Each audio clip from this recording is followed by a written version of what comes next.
It is a laundry list, but Antifa doesn't exist. It's a total myth.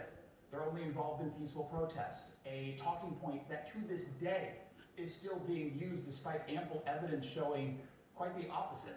And the Democrats have a really interesting problem on their hand because they helped create this movement. They allowed it to fester for 6 months, and they created this environment that essentially said, look, we're not only not going to punish you for your kinds of violence that we saw for 6 months last year, we're actually going to reward it. Because remember, when you look at Portland and Seattle, and you look at some of these other areas, they ended up adopting, city governments adopted a lot of the policies that these terrorist groups ended up promoting, saying they weren't going to stop any of the violence until they were heard, until they were listened to.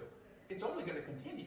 So the Democrats have to step up and actually call this stuff out. You can't just go after one side of violence. You can't just go after the violence that you think is being perpetuated by the right and completely ignore the left. It begets more violence.